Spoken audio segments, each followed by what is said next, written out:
ബീഹാറിലെ തെരഞ്ഞെടുപ്പ് ഫലം കോൺഗ്രസിന് ഒരു തിരിച്ചടിയായി എന്നതിൽ യാതൊരു സംശയവും വേണ്ട.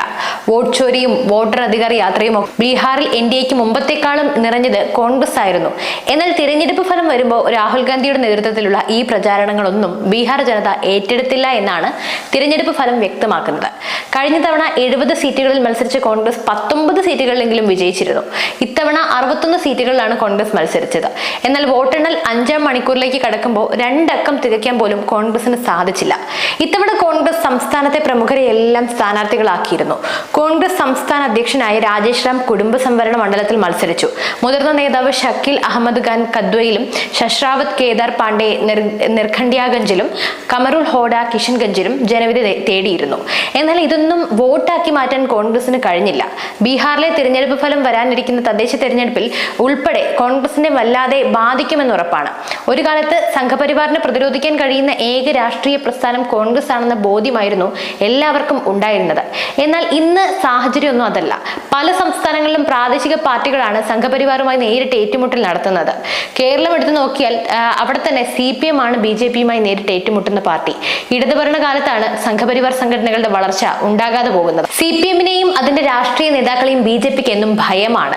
ലോകത്ത് തന്നെ ന്യൂനപക്ഷം ഏറ്റവും സുരക്ഷിതർ കേരളത്തിലാണ്. ഒരു രാജ്യം യഥാർത്ഥത്തിൽ സ്വതന്ത്രമാണോ എന്ന് വിലയിരുത്തപ്പെടേണ്ടത് ന്യൂനപക്ഷങ്ങൾ സുരക്ഷിതമാണോ, അവരുടെ സംരക്ഷണത്തിന് ഭരണകൂടം എന്തൊക്കെ ചെയ്യുന്നു എന്ന് പരിശോധിച്ചാണ്.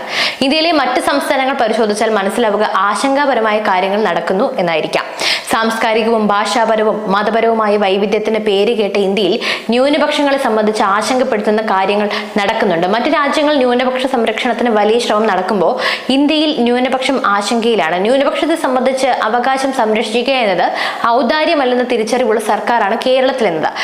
കർണാടകയിലും തെലങ്കാനയിലും സർക്കാരുകൾ പോലും കാണിക്കുന്ന ധൈര്യമൊക്കെ BJPക്കെതിരെ ഇവിടുത്തെ പിണറായി സർക്കാർ പലയാവർത്തി കാണിച്ചിട്ടുണ്ടെന്നാണ് ഒരു കൂട്ടം വിഭാഗം പറയുന്നത്. മറ്റെല്ലാ സംസ്ഥാനങ്ങളിലും BJP അവരുടെ വേരുകൾ ആഴത്തിൽ ഉണ്ടാക്കിയപ്പോഴും കേരളത്തിൽ മാത്രം ഇതുവരെയും അത് സാധിച്ചിട്ടില്ലെന്നും പറയുന്നുണ്ട്. എന്തുകൊണ്ട് ഇന്ന് വരെയും ഇത് സാധിച്ചില്ല? ഈ ചോദ്യം എത്തി നിൽക്കുന്നത് CPMന്റെ സംഘപരിവാർ വിരുദ്ധ ചേരിയുടെ കരുത്തിലേക്ക് തന്നെയാണ്. BJPയുടെ ഒരു കാലത്തും സന്ധി ചെയ്യാത്ത രാഷ്ട്രീയമാണ് CPMന്റേത്. അതിനുവേണ്ടി അനേകായിരം രക്തസാക്ഷികളുടെ ജീവനും ജീവിതവും പോലും ത്യജിക്കേണ്ടതായും വന്നിട്ടുണ്ട്. അതുകൊണ്ട് തന്നെ ഏതൊരു പ്രതിസന്ധിയിലും സംഘപരിവാർ വിരുദ്ധ രാഷ്ട്രീയം തന്നെയാണ് CPMന്റെ കയ്യിലുള്ള ഏറ്റവും വലിയ ആയുധം. സാധാരണ നിലയിൽ ലോക്സഭാ തിരഞ്ഞെടുപ്പുകളിൽ കേരളത്തിലെ ജനത എപ്പോഴും UDFനൊപ്പമാണ് നിൽക്കാറുള്ളത്. പ്രത്യേകിച്ചും കോൺഗ്രസിനൊപ്പമാണ് നിലകൊള്ളുന്നത്. ദേശീയതലത്തിൽ BJPയെ തറപറ്റിക്കാൻ കോൺഗ്രസിന് മാത്രമേ സാധിക്കുകയുള്ളൂ എന്ന് ഉദ്ദേശം കൊണ്ടായിരുന്നു അങ്ങനെ നിലകൊണ്ടിരുന്നത്. പഴയ ഇന്ദിരാഗാന്ധിക്കും രാജീവ് ഗാന്ധിക്കും ഒക്കെയുള്ള കരുത്ത് രാഹുൽ ഗാന്ധിയും പ്രിയങ്ക ഗാന്ധിയും ഉണ്ടെന്ന് കേരളത്തിലെ ജനത വിശ്വസിച്ചു. വയനാട്ടിലേക്ക് രാഹുൽ ഗാന്ധിയും പ്രിയങ്ക ഗാന്ധിയും മത്സരിക്കുവാൻ വന്നപ്പോൾ വലിയ പിന്തുണ ലഭിച്ചതും അതുകൊണ്ട് തന്നെയാണ്. ലക്ഷങ്ങളുടെ ഭൂരിപക്ഷത്തിലായിരുന്നല്ലോ രണ്ടുപേരെയും വയനാട്ടിലെ ജനത വിജയിപ്പിച്ചത്. രണ്ടുപേരുടെയും സ്ഥാനാർത്ഥിത്വം തൊട്ടടുത്ത മണ്ഡലങ്ങളിൽ പോലും കോൺഗ്രസിന് വലിയ കരുത്താവുകയും ചെയ്തിരുന്നു.